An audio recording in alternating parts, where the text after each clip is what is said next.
이태원 특별법입니다. 여야비로 통과가 됐죠. 뭐 이건 제2국권 그런 거하고 다릅니다. 법 자체에 대해서 이제 다시 제의가 들어왔었을 때 그 법 자체를 제2에서 올리겠다라는 것이 아니라 수정을 좀 가했었죠. 물론 여기에 대해서는 그 이태원 참사 가족들의 의견을 반영해서 했었고 독소조항이라고 얘기했었던 여권 국민의힘에서 이건 빼달라라고 했던 걸 조정을 해서 가게 된 겁니다. 그 조사 방식에 대해서 지금 보자면 여야 합의, 여야 협의로 결정하겠다. 합의가 아니라 협의로서 이거 하겠다라는 얘기를 했었고요.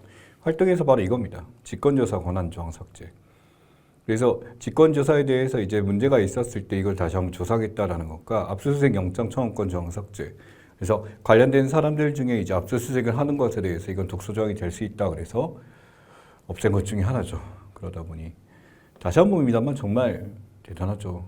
159명 사망했습니다. 정말 건물 안도 아니고요. 건물 밖에서 사람들이 압사돼서 이렇게 됐었던 것 중에 하나죠. 그래서 패스트 트랙 지정하고 자동 부의 됐었는데 거부권 행사 들어갔습니다. 독소 조항들이 있다라고 해서 그래서 여기에 대해서 유감을 표명하고 했었습니다만 특별법에 대해서 아무래도 이제 가장 중요한 건 국민의 의견이고 관련된 이제 가족들의 의견이었으니까 그 의견들에 대해서 이제 집어넣고 그래서 영장 청구 의뢰 문제가 됐었죠. 그래서 압수수색 영장에 대해서 이것을 없애도록 하겠다. 직권조사 권한 없애겠다. 그래서 이 얘기를 하게 됐습니다. 그래서 실제로 이제 뭐 국민의힘 입장에서는 이 변경 동의안이나 기타 등등 여러 가지들에 대해서 제안했었을 때 분명한 거는 이제 말한 독소 조항을 받아서 수용했기 때문에 이제 더 이상 거부할 상황은 아니었죠. 또한 이제 국민의힘 의원들이 이걸 받아들여서 이제 같이 합의를 통해서 이루어졌기 때문에 이건 아마 이제 특별법 이제 제2구 들어오지 않고 거부권 들어오지 않고 바로 통과될 가능성이 큽니다. 문제는 이제 최상병 특검법인데 이 최상병 특검법에 대해서는 거부를 했죠. 그래서 또 거부하게 되니까 받게 된 겁니다. 그래서 거부권 행사가 되면 예전 박근혜 대통령 시절입니다만 제2시도 하게 되면 이제 법률 확정 그대로 받아들여서 발하게 됩니다만 이 안에 이게 만약에 3분의 2 찬성이 된다라는 것은 대통령의 거부권이 무효해야 된다는 거기 때문에 당연히 문제가 되는 것 중에 하나죠. 그래서 여기서 지금 최상병 특검법에 대해서 입장처 향후 일정입니다. 당연히 지금 거부가 됐으니까 이렇게 됐었고 대통령실 입장에서는 계속 이제 정쟁용이다. 정치적으로 이걸 압박하고 있다라는 거고 VIP가 경로했다라는 것에 대해서 이제 내부적으로 해병 이제 위에 고위급들에서 그런 거 없었다라고 했다가 실제로 지금은 이제 경로가 있었을 수 있다. 있더라도 그게 뭐가 문제냐라고 하면서 경로를 인정하는 분위기로 이제 받게 될 것 중에 하나죠. 무엇보다 이것이 수사가 이제 검찰청에 잘 이루어지고 있다라고 한다면 상관이 없을 텐데 그게 지금 미연쩍고 문제가 많은 것처럼 보이게 되니까 이게 특검을 하자라고 했었는데 이걸 이제 거부를 하게 됐었으니까 어떻게 될지는 지켜봐야 될 문제이기도 하고요. 그 다음에 뭐 김건희 그 조사에 대해서 이제 이것도 특검에 대해 쌍특검에 대해서 이제 제2에 대한 얘기가 나옵니다만 이게 수사가 잘 되고 있다라고 했었는데 그 수사 라인들, 검사 라인들을 완전히 다 바꿔버렸죠. 이게 뭐냐면 기존에 조사하고 있는 사람들에서 검찰총장의 판단 없이 대통령 선에서 싹 다 갈아엎어버린 겁니다. 그러다 보니까 실제로 이제 현 검찰총장이 나와서 한마디도 말을 할 수 없는 분노를 표명했죠. 이제 어떻게 보면 이렇게 됐었고 지금 어떤 검사가 어떤 사건을 논의하고 이야기하는 것에 대해서 대통령실이 원하는 대로 결국 대통령의 뜻대로 모든 것을 바뀌고 있기 때문에 여기서 문제가 된 것 중에 하나입니다. 그래서 여기서 특검 추진에 대해서 지금 이렇게 대통령이 추천하겠다라고 하게 되는데 이게 바로 야당이 특검 후보 추천자가 대표적 독소 조항이다. 이 특검을 하겠다라는 거는 사실은 이제 지금의 그 대통령 산하에 있는 검찰이 제대로 못하는 건데 그러다 보니 야당 쪽에서 제안한 사람을 받아들이는 게 맞겠죠. 제대로 된 수사를 하는 사람을 하는 건데 이게 문제가 있고 또 언론 브리핑에 대해서 피의사실 공표 문제 우려해서 하지 않겠다. 구더기 무서워 잘못당구했다라는 건데 이건 이미 특검론 브리핑은 그 전에 최순실 국정농단 이것 때문에 탄핵까지 당했습니다만 이때도 언급이 됐었던 거기 때문에 문제가 된 거고 대통령은 바뀌지는 않을 것 같습니다. 그래서 지금 이게 일반 강행 처리다라고 지금 여당 쪽에서 하게 되는데 그게 국민의 뜻이죠. 국민들이 뽑았죠. 국회의원들을. 계속 거부된다는 건 지금 안타까운 현상입니다. 지겹죠? 개성이 제2여권에서 계속 나와 있고 이렇게 되는 거는. 자, 그다음에 또 안쓰러운 얘기네요. 국가 채무 비율 자체가 지금 어떻게 되냐 했더니 국가 채무에서 GDP 대비 국가 채무 비율인데 이게 50%가 넘은 거예요. 그러니까 이게 50%가 넘었다라는 거는 GDP 대비 절반 이상이 빚이다라는 그런 거고, 이러한 채무를 갚는 게 이제 뭐 대통령이 나와서 어떤 뭐 정책들이 있었을 거 아니에요. 세금을 투입해서 이제 누굴 도와주겠다라는 것들인데, 그만큼 또 새 입을 또 충분히 유지를 해야 됩니다만 이게 제대로 되지가 않았죠. 문제는 거기서 이제 세금을 써서 이득을 보는 대상들, 이 일반적인 국민이라기보다는 이제 자유를 강조하면서 소위 말하는 그 상공인들보다는 더 위에 있는 뭐 법인세를 깎아주고, 그 다음에 부유한 주택 소유에 대한 자율권을 주고, 이러다 보니까 실제 그 혜택 본 사람이 누구냐라고 했을 때 국민들한테 물어보게 되면 일반적인 국민들은 도대체 국가의 정책을 했었을 때 내가 지금 이득 보게 있냐? 라는 것에 대해서 제기를 할 수밖에 없게 되고, 그러면은 그렇게 이제 세금을 풀었지만 도움되는 게 없으면은 아껴둔 세금이 많겠네 라는 생각할 수도 있겠는데, 이게 지금 이런 상황까지 오게 된 겁니다. 이게 이제는 이제 점점 안 통하는 게 2년이 지났기 때문에 이 운영을 1년이 아니라 2년이죠. 1년 차 됐을 때 채무 늘어난 거에 대해서는 전 정권에 대한 비판을 할 수도 있겠죠. 근데 2년째 되면 이제 그걸 한 번 더 이제 운행을 하고 드라이빙을 한 거는 현 정권이기 때문에 현 정권에서 이것을 제대로 하지 못했기 때문에 나타난 것 같다 라는 얘기가 나올 수밖에 없게 됩니다. 자, 여기 보시면 공무원 군임연금 충당부채 추이 나와 있어요. 계속 올라가고 있죠. 연금에 대해서 이제 원래 지불돼야 될 게 있는데 이 연금 재정 자체가 이제 부족하게 되면은 거기에 대해서 채워 넣어야 되는 거예요. 재정으로서 이제 채워 넣게 되는 게 연금 충당 부채에 해당하게 됩니다. 이 정부에서 이제 연금에 우리 국가를 위해서 희생한 사람들이죠. 공무원과 군인들. 맞나? 공무원은 좀 아무튼 군인들을 이제 희생해서 이렇게 된 분들인데, 그분들에 대해서 연금을 챙겨주는 것에 대해서 국가가 현재 연금액상 이게 지었을 때 당장은 주는 건 아니지만 실제로 연금을 받을 때가 되면 이걸 채워지게 되는 것이 바로 연금 충당 부채에 해당하게 됩니다. 이게 지금 보다시피 2018년, 2019년에서 이렇게 늘어납니다만 계속적으로 이게 늘어나서 현재는 이제 113조 3천억 원까지 이제 2,439조까지 늘었기 때문에 상상을 초월하게 많아지게 된 거죠. 그래서 여기 보면 944조가 2019년에 지금은 2,439조 중에서 차지하는 비중 자체가 113조까지 이렇게 늘었다라고 합니다. 그래서 지금 계속 늘어나고 있는 것이기 때문에 문제가 되는 것들 중에 하나고요. 미산적, 무음당 이렇게 있었습니다만 실제로 이제 이러한 충당 부채라는 것에 대해서 이 불확실성이 크다 확실하지 않다라는 것 때문에 이제 추계를 안 하고 이렇게 무응답하거나 미산적하는 데도 있습니다만, 왜냐하면 이거는 지금 충당해야 되는 것이 아니라 나중에 나가는 것들이기 때문에 계산하기 쉽지 않다라는 걸 지금 하는 거죠. 그래서 국가가 당장 갚아야 될 게 아니라 이건 최소한 안 하는데 이것까지 늘어나게 된다면 지금 우리가 갖고 있는 이 국가 채무는 더욱더 커질 수밖에 없다. 결국 나라 살림 자체가 지금 87조 적자가 나고 있는데 이게 지금 적자 상태가 GDP 대비 4% 이상 넘었다는 것은 굉장히 커진 상황이다라고 보시면 됩니다. 그래서 여기 보시면 하반기 경제정책 방안에서 막 지금 나와 있습니다만 여기 지금 이 내용을 알아라라는 뜻이 아니에요. 경제정책 방안에서 23조 추가 전액 지원 지금 가업승계 증여세까지 깎아줘요. 가업승계 증여세 깎아준다고. 보험료 인상 퇴사하고 가사도우미 시범사업했는데 이것도 문제가 돼요. 또 최저임금 적용하게 돼 200만 원 넘게 주게 되는데 그렇게 하면 쓰나 안 쓰나 이게 뭐 어떻게 외국인을 갖다 쓴다는 것이 최저임금이 아닌 걸로 이제 쓸 수 있겠다라는 걸로 해서 가져와서 최저임금 도입이 들어가게 된다면 외국인을 드는 게 아니라 한국에서 충분히 할 수 있는 사람 할 수 있는데 이게 의미가 없어진다라는 얘기도 있고요. 그러니까 일본이나 다른 나라에서도 이제 필리핀이라든지 외국인 노동자들을 공급해서 가정 이제 있는 가사 도우미에 대한 그런 거를 많이 시도를 했었는데 우리나라는 이게 당연히 그들에 대한 비용 보전을 하는 데 대해서 협의가 있어야 됩니다만 이게 제대로 되지 않다 보니까 유명무실해졌다 이런 얘기가 나오고요. 지금 이러한 내용들이 한시 가면 뭐 캐시백 확대 이렇게 있습니다만 이 캐시백 확대나 한시 가면이라는 것도 지금 다 올라 4.9% 다 올라와 버렸죠. 모든 것이 비싸지고 문제가 되고 있는데 부채는 늘어나고 있고 과연 이러한 것들을 어떻게 해결할까라는 것에 대해서 계속적으로 말이 나오는 것 중에 하나입니다. 그러니까 이러한 지원 정책들이 워낙 많다 보니까 재정 부담에 대해서 이 재정이 쌓이는 것보다는 나갈 일이 더 있는데 부채는 늘어나고 하다 보니 나라 운영을 어떻게 했냐라는 비난을 받게 되는 거죠. 자, 그 다음에 의료인력 확충에 대한 얘기가 나서 의료 개혁에 대해서 여전히 입장차가 여전하다.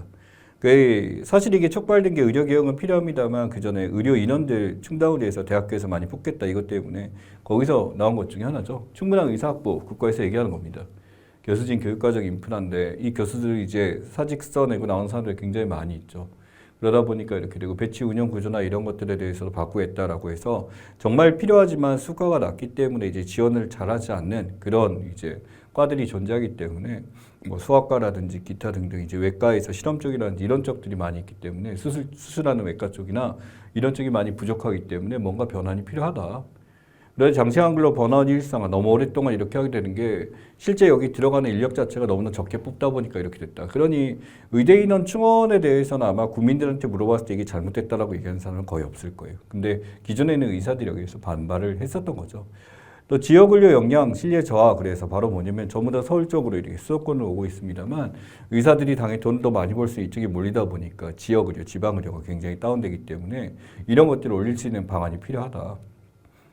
그래서 이제 나타나게 된 게 지금 이번에 이 인원 늘리는 데 대해서 저는 뭐 여기에 대해서 찬성하는 바입니다만 지역적으로 이제 그 의료 펑크 나는 부분들 뭐 충남이라든지 뭐 충남 전남이라든지 이런 지역에서 또 강원도라든지 이쪽에서 의대인을 늘려서 그 지역에서 이제 의료 서비스를 공급할 수 있도록 제약을 거는 거죠. 그렇게 되다 보니까 지금 어떤 일이 일어나고 있냐면 교육적이죠. 엄마들이, 부모들이, 학부모들이 자기 자식을 이제 지방으로 유학을 가는 그런 러시가 시작된다고 합니다. 실제로 많은 문의가 들어오고 있는데 이 의사를 그냥 막 늘린다라는 것이 막 시험에 더 뽑는 거가 그 지역이 한정해서 더 뽑게 되는 시스템이거든요.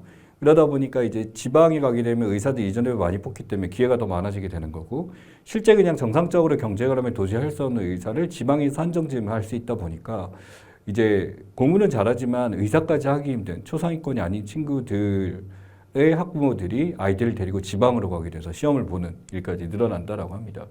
그러나 어찌됐든 그런 의료인을 더 뽑는다라는 차원을 넘어서서 지금 아래에 있는 이런 인력 운영난이나 이런 인프라 문제나 이런 것들에 대해서는 충분히 고민을 해야 되고 고쳐야 되는 것 중에 하나죠. 그리고 이제 필수 의료 분야에 대해서 공정성 확대다 그래서 예를 들어 저희 아버지도 돌아가시기 전에 받은 게 이제 스텐트 수술인데 이게 심혈관에 들어가는 거에서 이건 필수 의료 행위라고 하거든요. 그러니까 이게 무슨 쇼핑처럼 하는 게 안 하면 죽게 되는 거기 때문에 관을 집어넣어서 심장 속에 이제 막힌 걸 뚫어가지고 심장 활동을 하게 하는 그런 건데 이게 제가 실제로 아버지 그 치료비를 그때 냈었을 때 생각보다 저렴하더라고요. 이런 것들에 대해서 거의 270%까지 올리겠다라고 한 건데 그런 거는 뭐 합의할 만합니다. 충분히 이제 제가 보기에는 쉬운 수술이 아닌 것 같았어요. 그러니까 전문의가 거기에다 직접적으로 관을 삽입해서 이제 하게 되는 건데 예전에는 진짜 하루 이상으로 이제 수술이 오래 걸리는 수술이었다라고 한다면 지금 기술이 좋아져서 굉장히 1시간 이내로 금방 이제 마무리 지었습니다. 기술이 많이 좋아진 거죠. 여기에 대해서 이게 위험이 있는 것이기 때문에 충분히 수가를 올려줘야 된다라는 것들이 나오고 있고 이 사례로서 지금 의료 수가에 대한 얘기 나와 있습니다만 이런 의료 수가를 조금이라도 올릴 필요가 있다라는 거죠. 그래서 여기 보시면 실제 의사들 입장에서 어때 의료 수가 인상의 합리적 개선을 가장 많이 얘기하고 있습니다. 그래서 의료 수가 이제 히메디죠. 조사한 데가 이제 의사들을 대상으로 조사한 건데 의료 수가가 지금 문제다라고 하는 거. 소아과 같은 데서도 아무래도 아이들을 보호하고 많은 걸 해야 되기 때문에 그 수가 너무 낮다 보니까 정말 이제 의료 서비스에 대해서 소아과 선생님들 보면 쉬지 않고 아이들이 이렇게 보고 이렇게 됩니다만 실제 받게 되는 거 얼마 없기 때문에 문제가 되는 거죠. 또한 법적으로 보호받겠다 CCTV 얘기나 이런 건 또 있고 역시 또 수가 또 나와 있습니다. 그래서 결국 비용 측면에 대해서 제대로 된 이제 보상을 받는 시스템이 필요하다고 의사들이 많이 얘기한 거고 여기에 대해서는 지속적으로 이제 논의를 하고 있는 것 중에 하나입니다. 또한 이런 것들이 의사만 많이 받게 되는 게 아니라 의료라는 것은 의사만 하는 것이 아니라 간호사라든지 또는 이제 병원에 있는 근로직에 대한 것도 있고요. 또 응급실 같은 경우는 정말 중차대한 부분이죠. 그런 것들에 대해 수가에 대한 변경 문제에 대해서는 지속적으로 나오고 있습니다. 그렇게 돼서 건강보험 재정이나 이런 면들에 대해서 이제 투여를 하겠다라고 했습니다만 비용적 측면보다 이제 다른 분야들까지 어떤 시스템이나 인프라 측면까지도 많이 고민해야 되는 게 지금의 의료 개혁의 문제가 아닐까라고 생각을 합니다. 그래서 논의가 되고 있는 실정인데 이미 결정을 지었으니까 이제 의료 파업은 이제 그만두겠다라고 했었고요. 이제 그다음 계속 논의를 해야 되겠죠. 네. 이전에 겪었던 너무나도 당연한 것들이 사라지게 되니까 이제 의사들 입장에서 그 상실감을 느끼는 거 이해는 갑니다. 하지만 어차피 변화돼야 되고 국민들을 위해서 필요한 것이 무엇인가라는 걸 생각해 보자면 예, 좀 더 대승적으로 받아들일 필요는 있다라고 생각을 합니다. 그래서 이 소아 의료 체계에 지금 나와 있는데 소아 의료 체계는 중증소아 인프라학층 지금 나와 있죠. 그래서 이 중증소아 인프라학층이나 소아암 진료 체계나 이런 것도 올리겠다라고 하게 되고 소아 진료 사각지대에서 이 소아과에서 지금 하는 거에서 지금 뭐 저도 이제 거의 3주나 한 달에 한 번씩 가야 돼요. 가야 돼서 이제 하게 되면 줄 서서 기다려서 이렇게 되게 되고 또 인력 양성 지원을 해야 되는데 막상 이 소아과에 지원하는 사람들 숫자가 매우 줄고 있기 때문에 이런 일들이 많이 나타나고 있습니다.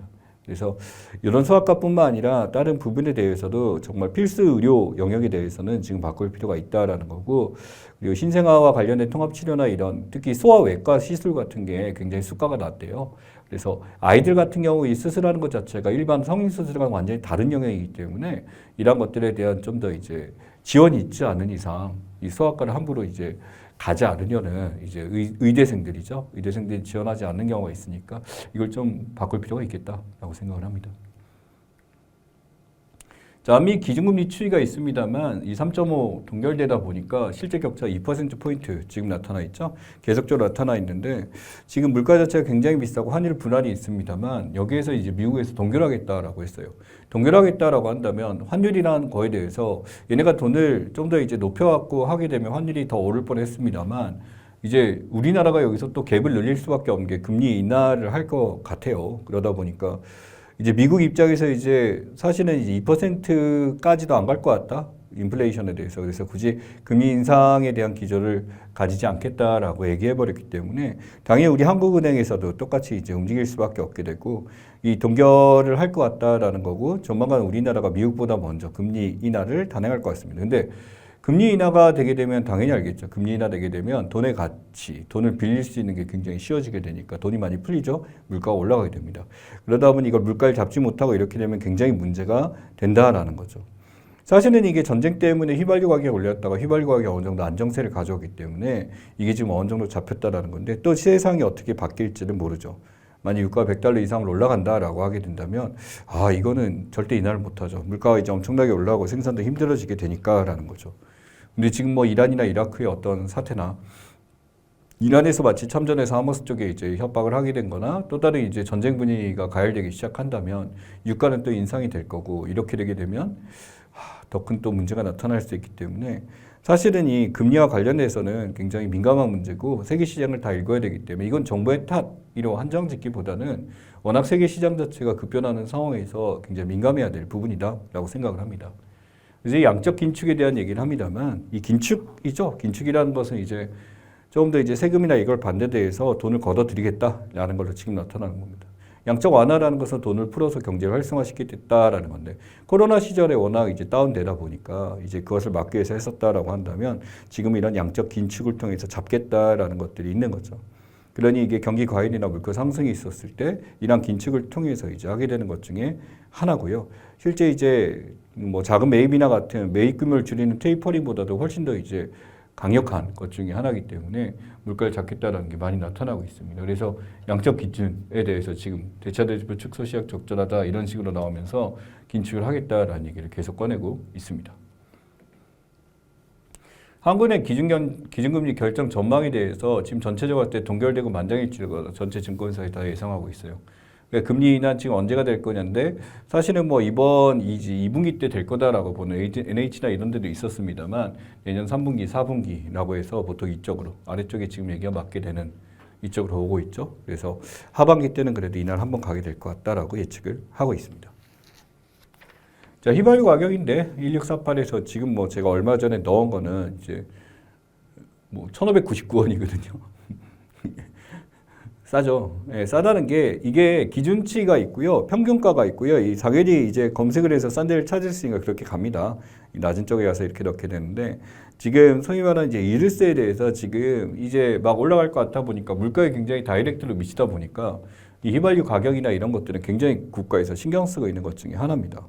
그러니까 법인세도 이렇고 유류세도 있고 기타 등등 이런 것 때문에 물가 자체가 지금 커지게 됩니다만 세수 자체가 암울하다 보니까 유류세 인하해주게 되면 또 그만큼 받게 되는 게 좋겠죠. 근데 가장 큰 건 법인세죠. 법인세와 관련해서 이게 낮아지다 보니까 결국 실제로 이제 세수 확보에 대해서 지금 매우 힘들어진 것 같다라는 얘기를 하게 됩니다. 결산에 대한 얘기인데 회견도 종료되게 되면 이제 2월 10일까지 이렇게 되게 되고 결산장세 단체장 보고에서 결산검사 중에 마지막 고시 들어가게 되죠. 이 결산이라는 것에서 회계에 대해서 정부가 조사하는 것도 있고 기업 입장에서 이제 기업 회계상 결산이라는 것도 있고요. 그 두 개를 다 겹쳐서 대차 대조를 비교해서 나타나는 게 이 결산에 대한 얘기입니다. 근데 이 결산이 법인세 같은 경우 돈을 번 게 있어야 되죠. 법인을 만들어서 소득이 있어야 되는데 삼성이나 하이닉스 막 적자 났다 그러지. 거기다가 이제 대부분의 기업들이 생산이 굉장히 낮아지다 보니까 안 그래도 이제 법인세 비율 자체를 낮춰줬습니다. 26% 낮춰줬었는데 이 수익 자체가 낮춰졌으면 줄어들죠. 줄어드는데 그 생각보다 훨씬 더 줄어들 것 같다는 거예요. 반도체 시장 자체가 좀 더 호황이 되고 올라갈 줄 알았는데 생각보다 올라가지 않았고요. 바이오 쪽도 마찬가지로 이렇게 됐었죠. 그러다 보니까 이제 영업이익 자체가 거의 40에서 50%까지 급감하다 보니까 여기서 받게 되는 법인세 비율도 떨어질 수밖에 없기 때문에 국세 자체가 전년보다 3조 원까지도 이제 적게 거치다 보니 계속적인 적자가 계속될 것 같다. 결국 이건 뭐냐면 세금 수입에 대해서 나라를 운영할 돈이 부족하게 되니까 이 세수 펑크가 있게 되는 것을 세수 펑크가 될 수밖에 없을 것 같다라고 지금 보고 있는 게 현실입니다. 그래서 59조 원 줄어든 국세 수입 지금 나와 있습니다만 지금 엄청나게 이제 소득에 대해서 이 세금에 대해서 줄어들게 되는데 이게 더 늘어날 게 아니라 오히려 더 줄어들 것 같다라는 걸로 지금 생각하고 있는 거죠. 결국 올해 이제 시장이나 모든 것들이 풀리고 좋아져야 될 것 같은데 이게 쉽지도 않고요. 소비가 회복돼야지 부가세도 들어올 텐데 이것도 쉽지도 않고요. 물건가격 비싸지다 보니까 사람들이 소비를 점점 줄이고 있고요. 그러다 보니까 이게 지금 국가 운영 자체에 대해서 굉장히 난감한 상황을 겪고 있다라는 게 보입니다. 자, 이거 뭐 너무나 유명한 거고 여러분들이 아마 이 수업을 찾아보신 분들이라면 다 찾아보신 것들 중에 하나일 거예요. 이 민희진 이제 어더 사태라고 부르고 이제 민희진 어떻게 뉴진스의 엄마라고 부르는 사람이 이 하이브에 아주 대놓고 싸움을 걸면서 문제가 됐었던 거죠. 뭐 그분의 말의 요약이나 이렇게 된다면 합당한 대우를 해줬느냐라는 것을 물어볼 수도 있을 것 같고요. 두 번째는 이제 자신이 만든 이제 뉴진스라는 엄청난 K-팝의 어떤 주체적인 역할을 하고 있는 이런 존재에 대해서 자기 회사에서 이것을 모방하고 베끼게 됨으로써 이게 문제가 되고 있다라는 얘기를 제안을 걸게 됩니다. 문제는 이제 어더 설립 시에 풋백 옵션 13배를 했었는데 데뷔 후에 15% 유지하게 되고 풋백 옵션 없음. 이 5%가 문제가 된 거예요. 그래서 5%에서 미니지 오거나는 이거 옵션 적용해서 지금 하게 되는데 그렇게 되면 수득 자체가 어떻게 돼? 1,400억 원이 이제 증가하게 된다. 이 풋백에 대해서 뭐가 있냐면 이게 그 판매하는 매도하는 금액에 대해서 이 사야 되는 사람이 무조건 사야 되는 거예요. 사게 되면 당연히 프리미엄을 줘서 어느 정도 해야 됩니다만 이 권한 행사를 하게 되면 이 가치가 올라갔기 때문에 이 정도로 이제 풋백을 하게 되면 이렇게 된다라는 건데 이게 하이브를 제한 다른 데 팔아서는 안 된다라는 얘기를 꺼내게 된 거죠. 그래서 이 제약을 걸다 보니까 이렇게 되고 8년 근속 조건으로 수행했다. 옵션 전액에 대해서 이제 근속을 하게 되면 되는데 미진이 여기서 거절을 하게 됐다라는 거죠. 그러니까 지금 어떤 금액에 대해서 합당한 대우를 못 받았다가 이 옵션이라는 발목에 잡혀갖고 이렇게 됐었습니다만 최초 이제 5년 근속에서 지금 제시를 했었는데 조건 유지해서 했었는데 이때 동의를 하게 된 게 이제 민희진 대표가 했었는데 이렇게까지 잘 되고 올라가게 되다 보니까 갑자기 가치가 커지게 됨으로써 이 풋백 옵션이 좀 아쉽게 된 것 중에 하나가 됩니다. 그래서 뭐 그 방시혁 의장이 이제 이것을 제대로 대우를 해줬느냐 안 해줬느냐라는 것도 있지만 중요한 거는 이제 약간의 이제 상황에 대해서 억울할 수 있겠구나 그리고 베껴서 이제 화가 날 수 있겠구나라고 하는데 그 과정상에서 지켜보는 데 대해서 이제 민희진 대표라는 사람도 뭔가 문제가 있구나가 계속 나오게 됨으로써 아 이게 과연 맞을까라는 건데 방식 자체에 대해서는 조금 문제가 되고 있습니다. 이 풋옵션이라는 것은 지금 보다시피 어떤 특정 시기에 미리 정한 가격을 팔 수 있다. 원래 가격에 대해서 얼마에 대해서 내가 지금 권리를 매매하는 거, 팔 수 있게 하는 거고요. 콜옵션은 내가 정한 가격에 살 수 있는가, 행사하게 살 수 있는 거. 그러니까 이게 가치가 엄청나게 올라가게 됐다라고 한다면 내가 지금 원래 이전의 가격을 할 수 있으니까 엄청난 이득이 되는 거고 반대로 풋옵션 같은 게 떨어졌었을 때 내가 원래 이제 매도하겠다는 가격에 팔 수 있도록 하는 거니까 이득이 나타나게 된 거죠. 문제는 이제 이 민희진 대표가 이렇게 됨으로써 하이브의 주가 가치나 이게 엄청나게 떨어졌기 때문에 풋옵션 이득을 보게 되는 시스템을 가져오게 되겠죠. 예, 이러다 보니까 나타나게 됐습니다. 그래서 이 하이브라는 회사가 뭐 이제는 뭐 대기업으로 된 거, 전 세계적인 이제 엔터 기업이 하나로 됐죠. BTS를 등용고 됐었는데 문제는 이 BTS라는 데를 이제 조금 더 이제 걸고 넘어지게 되고 문제를 일으키다 보니까 이게 BTS 팬들이 엄청난 이제 반대를 가져오게 됨으로써 이 민인에 대해서 이제 좋지 않게 보는 시선들이 있게 됐고, 관련된 사람들에 대해서 이 팬덤 문화와 같이 갈려서 나타나는 것 중에 하나고요. 또 이제 뉴진스란 팀에서는 이제 민희진 대표의 손을 들어준다라고 하는데, 이게 이제는 50-50 사태가 한 번 있었죠. 그러다 보니까 이후에 이게 어떤 결과를 가져올까? 사실은 이 뉴진스란 팀 자체는 굉장히 나이도 어리고 정말 이제 순수하게 이제 K-팝 노래하는 가수들이 있어요. 부모들하고 아마 거래가 이루어질 텐데, 이게 지금 내부 역학관계 때문에 나타나는 문제가 실제 K-팝 시장에 가져오는 불똥이 너무나 크기 때문에 빨리 이게 좀 마무리되었으면 좋겠다라는 얘기를 많이 꺼내고 있습니다. 이제 K-팝 산업의 주요 얘기 여건이 여기 보면 글로벌 스탠다드 경영 거버넌스 이런 게 없었고, 하이브가 어떻게 보면은 이런 모습을 보여주기 위해서 노력을 했었으나 지금 좀 애매하게 됐었고, 또 특정과 편중된 인기와 수출액이라고 나와 있죠. 이게 지금 좋아하는 나라가 있었는데 BTS는 어떻게 보면 이걸 깼다라고 볼 수도 있어요. 그 나라뿐만 아니라 여기를 가져왔었고, 회기라고 하나 이게 문제죠. 그러다 보니까 이제 민인 대표가 얘기했었던 뉴진스를 모방했다라고 하는 게 이것이 모방인가 아니면 원래 대세인가라는 것들에 대해서 또 생각할 필요가 있습니다. 그래서 어느 순간 이제 지금의 어떤 그 걸그룹의 대세잖아요.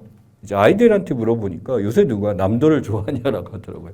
걸그룹밖에 없어요. 차트 안에. 전부 다 이렇게 되는데, 또 이게 너무나 비슷한 어떤 느낌을 주다 보니 거기서 이제 색다른 뭐 밴드 음악이나 이런 거 이명도 마찬가지입니다만 그런 게 너무 돋보이게 되는 그런 시스템이 돼버렸어요. 그러니까 어떻게 문화산업의 특징 중에 하나죠. 이제 획일화된 현상이 나타나게 됨으로써 뭔가 다른 걸 기대하는 사람들의 입맛에 맞는 것들이 나오지 않게 되는 시스템이 됐고요. 이 폐쇄적 팬문화입니다. 팬덤에 대해서 이제 다른 것들을 허용하지 않게 되고 서로 간의 경쟁이 정말 심하죠. 거기다가 이제 팬덤을 자체를 만든 데서 과거에는 이제 남성과 여성에 대해서 비슷한 비중으로 이렇게 됐었는데 요새는 여성 아이돌을 좋아하는 게 여성들이라는 거예요. 같은 등선에 대해서 이 팬덤에 대해서 정말 충성도를 바치는 정도가 남자하고 다르더라고요. 여성들은 정말로. 이러다 보니까 서로 간에 이제 충돌이 일어났어요. 여기서 나타나는 문제들이 조금은 이제 뭐 팬덤을 갑자기 바꿀 수는 없어요. 이거는 뭐 그들이 좋아하는 것에 어떤 집합 의식이니까. 다만 이러한 것들을 적절하게 조율할 수 있는 뭔가는 필요하겠다라는 얘기를 하죠. 자, 그 다음 유류분 제도에 대한 헌법재판소 판단입니다. 유류분 같은 경우는 이제 상속상에서 어떤 이제 유언장이 있는 대로 이제 다 주게 되면은 이제 몇몇 가족들 같은 경우 어떤 생존하기 힘들기 때문에 자신의 권한 자체에 대해서 일부를 이제 돌려받게 되는 유류분 제도인데, 보다시피 배우자, 자녀, 부모에 대해서 유류분 규정 이제 주지 않았을 때 이 헌법 불합치다. 예를 들어 폐륜행 1.3은 유류분 인정 법감정에 반하기 때문에 불합리하다라고 했기 때문에, 만약에 이게 폐륜을 하지 않고 정상적으로 이제 잘 모시고 있었다라면 줄만하죠. 근데 갑자기 뭐 연락이 안 되고 이제 부모 자식 간의 관계를 끊었다가 막 돌아가시고 나서 나타나가지고 요청을 한다라든지 이런 것도 있는 거죠. 그러니까 직계비속과 직계존속에 대해서 뭐 연예인 구하라법 같은 경우는 갑자기 이제 그 엄마가 죽어서 나타나서 갑자기 그걸 달라고 요청하는 이런 일도 있었고요. 형제자매 유류분 규정도 이거는 없어졌습니다. 그래서 3분의 1에 대해서 형제자매가 행사하는데 이건 거의 인정되지 않는다. 자식과는 다른 문제고 직계비속 존속과는 다르기 때문에 직계비속 존속 이제 1순위, 2순위, 3순위, 4순위, 4순위가 이제 사촌이나 혈족이고 이 3순위가 형제자매죠. 근데 거기에 대해서 이제 인정되지 않고요. 위헌이다 이거는. 자, 그다음에 고인의 생전 증여의 유류분 배분의 예외로 인정하지 않는 규정 역시 헌법 불합치다. 생전 증여한 재산에 대해서 배분의 예외로 인정하지 않는다는데 이거 예외로 인정하겠다. 그러니 뭐냐면 자기 자식이 이제 여러 명 있는데 한 자식이 정말 이 부모를 모시고 아픈 부모 모시고 계속 했었다 그래서 아파트를 해줬어. 근데 그것까지 유류분을 달라고 요청하는 경우 같은 거죠. 그러니까 비기어 상속인의 유류분 반환 청구에 대해서 도대체 이 사람이 재산을 하거나 어떤 행위를 하지도 않았는데 이걸 달라고 요청은 아니다. 그래서 말이 많았던 거고, 실제로 이제 상속 문제와 관련해서 고등학교 과정에서 보면 정차법 민법상에서 이제 나오는 문제인데 이제 이게 불합치로 바뀌게 되면서 출제는 거의 안 될 것 같습니다. 또 유류분 이런 것도 있어요. 자기 부모가 자식들 미워가지고 기부를 다 해버린 거야. 기부를 다 해버리면 찾아가지고 유류분 달라라고 요청하게 되는 거죠. 그런 것도 이렇게 됐었는데 이것도 헌법 불합치 이렇게 됐던 것 중에 하나입니다. 그래서 유류분 비율이 원래 어떻게 됐었냐면 피상속인 자녀 같은 경우 직계존속, 직계비속 같은 경우 2분의 1. 배우자 같은 경우 2분의 1, 법정 상속은 1.5죠. 1.51인데 여기서 2분의 1, 2분의 1. 그다음에 부모 조부모는 3분의 1, 직계 존속이죠. 3분의 1이었고 법정상 3분의 1이 형제 자매였을 때 이거 다 삭제가 돼버리게 되니까 이제 진짜 이제 자식이나 이쪽에서 한 푼도 못 받고 가는 경우가 분명히 존재하게 될 것 같다라고 합니다.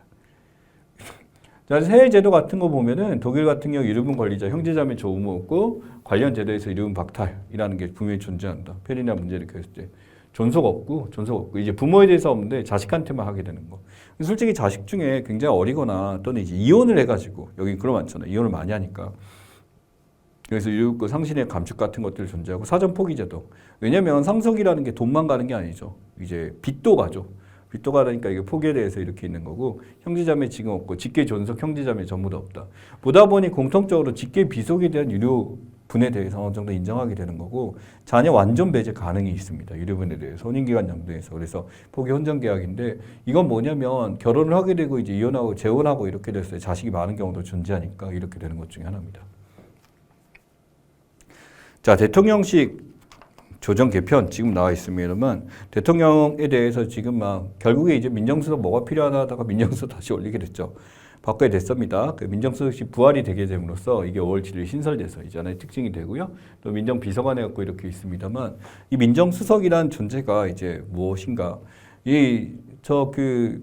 이전의 대통령, 문재인 대통령 시절 민정수석이 바로 지금 조국 혁신당 당수인 조국 이제 후보죠. 조국 국회의원이죠. 예, 그래서 이렇게 되고 윤석열 정부 2년 되면서 결국 이실 오수석에서 수식을 늘리고 실도 늘리고 이제 개헌당이 왜냐면 총선 패배에 대한 어느 정도 대통령실의 책임도 있다라고 봤기 때문에 여기서 내용을 늘리게 됐습니다. 이제 민정수석이라는 게 하는 일 보시면 여론수정 민신동연파가 이제 이런 걸 해야 되는 거예요. 그래서 그 전에 뭐 있었지? 국민 명칭이 뭐였더라? 여기 시민사회 있어. 여기 지금 놔두게 됩니다만 시민사회 수석이 시민들의 의견 듣고 이렇게 됐었는데 설화에 많이 휩싸였죠. 문제가 많았습니다. 그래서 이제는 민정수석 따로 마련해갖고 인사검증도 이쪽에서 하고 지인적 특수관계인 감시에서 법률 자문 업무까지 하게 되면서 이렇게 관리하게 되고 이 민정수석의 특징은요. 절대 이제 표면상에 드러나면 안 된다라는 것이 맞는 건데 보이면 안 되죠. 보이면 안 되고 뒤에서 대통령실에 대해서 잘 관리할 수 있도록 하는 것이 여기 들어가고요. 아래쪽엔 비서관, 반부패 비서관, 공적기업비서, 법무비서관. 즉 대통령실에 문제가 다 있으면 미연에 이제 다 막을 수 있는 게 민정수석의 역할이다라고 보시면 됩니다.